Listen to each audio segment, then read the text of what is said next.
नमस्ते है जी। धैर्यवान हीलिंग साइंस से मैं हूं धैर्यवान, आपका अपना हीलिंग मास्टर। साथियों, सातों चक्रों पर तो हम चर्चा करते ही रहते हैं, लेकिन आज हम चर्चा करने वाले हैं नाभि, यानी कि नाभि चक्र पर। कि नाभि चक्र पर ऐसा क्या करें कि हमारे जीवन में धन, संपत्ति, सेहत, स्वास्थ्य, वैभव को हम आकर्षित कर सकें। ध्यान रखना साथियों, नाभि वह केंद्र है हमारे शरीर का जहां से कॉर्ड जुड़ा होता है। कॉर्ड, वो धागा, वो रस्सी। माता के गर्भ में भी जब हम होते हैं तो हमारे नाभि से ही माता के शरीर से हमारा वो कॉर्ड जुड़ा होता है, जिससे हमें सारा आहार, प्रहार, ज्ञान, यादें, सपने सब हमें मिलते हैं। और यही कॉर्ड तब भी हमारे अंदर जुड़ा होता है जब हम एस्ट्रल ट्रेवल करते हैं, जब हम अपने शरीर से बाहर निकलते हैं। तो शरीर से जब हम बाहर निकलते हैं तो हमारे शरीर से हमारे सूक्ष्म शरीर में एक धागा जुड़ा होता है, कॉर्ड जुड़ा होता है, वो भी बिल्कुल नेवल से, हमारी नाभि से जुड़ा होता है। नाभि को ही हम नाभि चक्र भी कहते हैं, सोलर प्लेक्सस कहते हैं, सूर्य चक्र कहते हैं, मणिपुर चक्र कहते हैं। हालांकि फिजिकली नाभि मणिपुर और स्वादिष्ठान चक्र के बिल्कुल बीचों बीच होता है, लेकिन नाभि चक्र को मणिपुर चक्र से एसोसिएट करते हैं। जैसे अनाहत चक्र को हृदय से, अनाहत चक्र के पास हृदय नहीं होता है, हृदय थोड़ा लेफ्ट में होता है, लेकिन वो अनाहत चक्र हृदय से जुड़ा होता है। विशुद्धा चक्र हमारे थ्रोट से, हमारे गले से, हमारी वाणी से जुड़ा होता है। आज्ञा चक्र हमारी थर्ड आई से जुड़ा होता है और सहस्त्रार चक्र हमारे दिमाग यानी कि आकाश से जुड़ा होता है। और वैसे ही नाभि से नीचे स्वादिष्ठान चक्र हमारे जेनेटिकल ऑर्गन से जुड़ा होता है और मूलाधार चक्र हमारे रीढ़ की हड्डी से जुड़ा होता है। यानी कि रीढ़ की हड्डी का जो सबसे आखिरी छोर होता है वहां मूलाधार चक्र होता है, यानी कि गुदा द्वार के आसपास का हिस्सा मूलाधार चक्र होता है। मूलाधार चक्र को भी एक्टिव करने से हमारे जीवन में बहुत शानदार उपलब्धियां आती है, जिस पर हम आगे चर्चा करेंगे। लेकिन आज हम नाभि की चर्चा करने वाले हैं कि नाभि में हम कौन से इत्र का, कौन से तेल का प्रयोग करें जिससे हमारे जीवन में सुख आए, शांति आए, कॉन्फिडेंस आए, धन संपत्ति आए, मान सम्मान आए। ध्यान रखना दोस्तों, नाभि हमारी हमेशा सुप्त अवस्था में होती है। ज्यादातर लोगों की नाभि यानी कि नाभि चक्र सुप्त अवस्था में होती है, और जब भी ये सुप्त अवस्था में होती है, सो गई होती है, उसमें ऊर्जा नहीं होती, या यूं कहे ऊर्जा का प्रवाह नहीं होता, तो मन अपने आप डिप्रेस होने लगता है, ओवर थिंक करने लगता है, आलस आने लगता है, चिंता, फिक्र, कुविचार आने लगते हैं। तो जब भी आपको लगे कि ऐसा कुछ हो रहा है, आप समझ जाइए नाभि चक्र की ऊर्जा सिकुड़ चुकी है। आपका ऑरा, आभा मंडल पूरी तरह से सिकुड़ गया है, क्योंकि ऑरा का जो केंद्र भी होता है वो भी नाभि ही होता है, नाभि चक्र ही होता है। नाभि चक्र के खुलते ही, नाभि चक्र से ऊर्जा निकलते ही ऑरा तुरंत स्ट्रांग होने लगता है। तो जब भी कभी ऐसा हो, देखिए कौन से ऑयल का इस्तेमाल करना है, कैसे करना है, ये तो मैं बताऊंगा ही। ये तो लाइफस्टाइल है, ये जीवन है। लेकिन इमरजेंसी में क्या करना है, तुरंत कपाल भाती प्राणायाम जो तुरंत नाभि चक्र को एक्टिव करता है,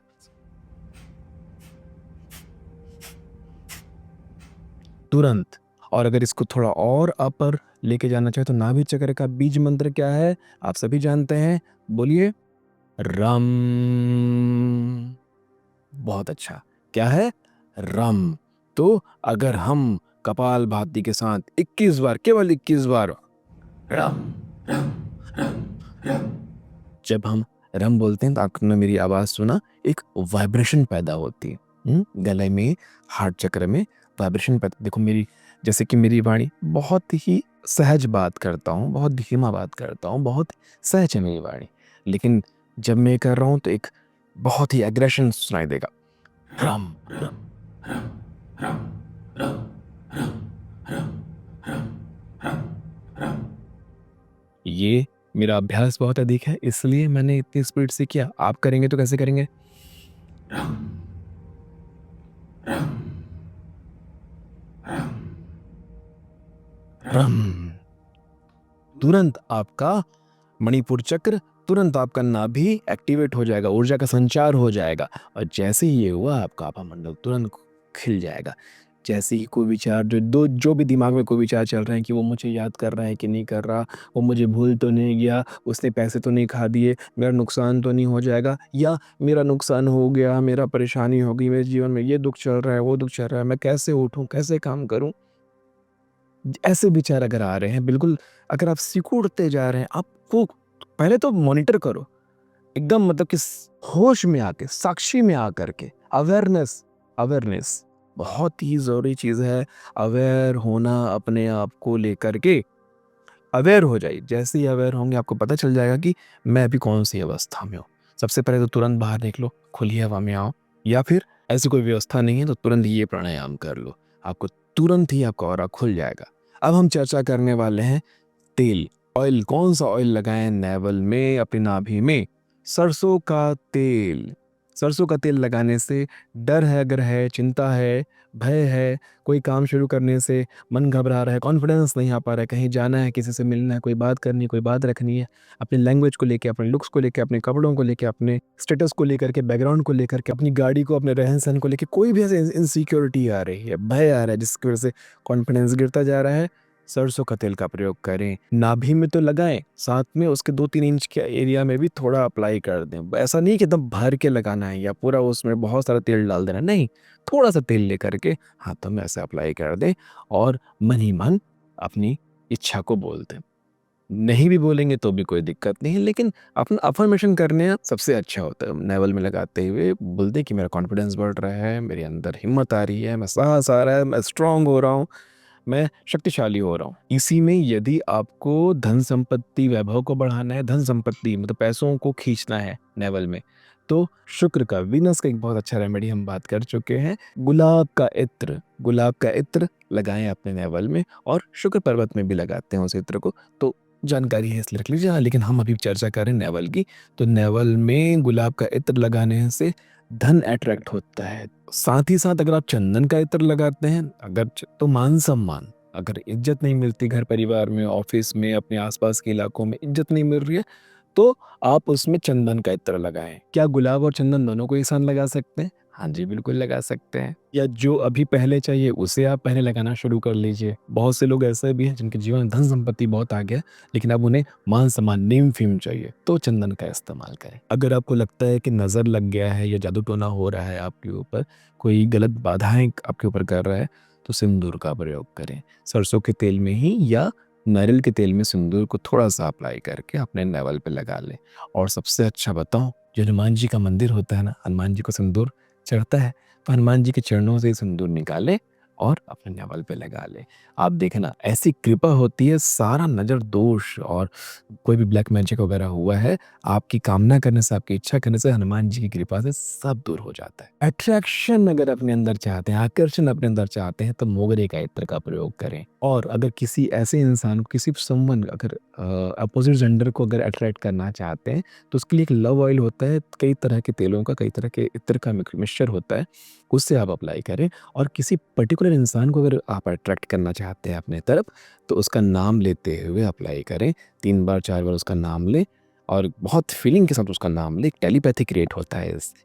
और लव ऑयल का प्रयोग कर सकते हैं। बहुत से लोग अपने 7 चक्रा को हमेशा बैलेंस रखना चाहते हैं, एक्टिवेट करके रखना चाहते हैं, तो उसके लिए एक 7 चक्रा ऑयल भी आता है, तो 7 चक्रा ऑयल को भी आप अपने नेवल में लगाएँ और इससे आपके सातों चक्र की ऊर्जा हमेशा बैलेंस रहेगी, उसकी खुशबू की वजह से। हालाँकि ये ऑयल्स अलग-अलग होते हैं, इसका प्रयोग आप जब अपने साधना क्षेत्र में आगे बढ़ते हैं या अपने जीवन में आगे बढ़ रहे, धन संपत्ति से भी और नेम-फेम से भी या किसी भी क्षेत्र में आगे बढ़ते हैं, तो इनकी आवश्यकता भी आपको आगे जाके पड़ती है। लेकिन अभी आप सहज क्रिया में आइए, इतना ज़्यादा मत सोचिए। ग्लोइंग स्किन के लिए आप बादाम का तेल अपने नेवल में लगाइए, आपकी स्किन में ग्लो आना शुरू हो जाएगा, एक निखार आना शुरू हो जाएगा। मोटापा है, जोड़ों का दर्द है, तो ऑलिव ऑयल लगाइए। ऑलिव ऑयल आपके मेटाबॉलिज्म को अच्छा करता है, तो जब लगाएँगे तो आपका मेटाबॉलिज्म अच्छा होने लग जाएगा, ऊपर हो बढ़ने लगेगा, तो आप जो खा रहे हैं वो अच्छे से पचेगा, तो मोटापा इससे कम होता है और इसी वजह से जो जोड़ों के दर्द होते हैं, वो भी आराम मिलता है। नारियल का तेल जेनेटिकल ऑर्गन्स में जैसे प्रॉब्लम्स आते हैं, फंगल इन्फेक्शंस आते हैं, बहुत सारी बैक्टीरिया ग्रोथ हो जाता है या तकलीफें होती है बहुत सारी जगह, तो आप नारियल का तेल अपने नेवल पे लगाएँ। इससे एक और फ़ायदा होता है आँखों की रोशनी, आँखों में जैसे कई लोगों को आँखों का पानी सूखने लगता है ना, तो नारियल का तेल अपने नेवल पे लगाने से आँखों के सूखे हुए पानी फिर से वो ठीक होने लग जाता है। ये बहुत ही आज़माया हुआ नुस्खा है, पुराना नुस्खा है, आयुर्वेद का नुस्खा है और हमेशा फ़ायदा आता है। देखो अगर चीज़ें बहुत बढ़ गई हैं तो अपने मास्टर से, अपने हीलर से सलाह ले लीजिए और चीज़ें अगर सहज रूप से है, आपके कंट्रोल में है, तो प्रार्थना कीजिए और अप्लाई कर लीजिए अपने नेवल को। नेवल बहुत ही शक्तिशाली केंद्र है आपके शरीर का, शरीर और मन, आत्मा सबसे जुड़ा हुआ, सबको ऊर्जा देने वाला केंद्र है। इसका प्रयोग बहुत अच्छे से कर सकते हैं हम। स्पिरिचुअलिटी में, अध्यात्म में नाभि का बहुत ही उत्तम स्थान है। और एक जाते-जाते एक और बात और से बता दूँ, हमेशा नाभि को, नेवल को क्लीन रखें, साफ रखें। हर रोज़ जब आप नहाते हैं तो नेवल को क्लीन करें। लोग उसे भूल जाते हैं, इग्नोर कर जाते हैं, जो कि अच्छा नहीं है, क्योंकि नेवल बहुत ही शक्तिशाली केंद्र है हमारे शरीर का। आशा करता हूँ ये अध्याय भी आपको बहुत अच्छे से समझ में आया होगा। मिलते हैं आने वाले अध्यायों में। तब तक के लिए नमस्ते है जी।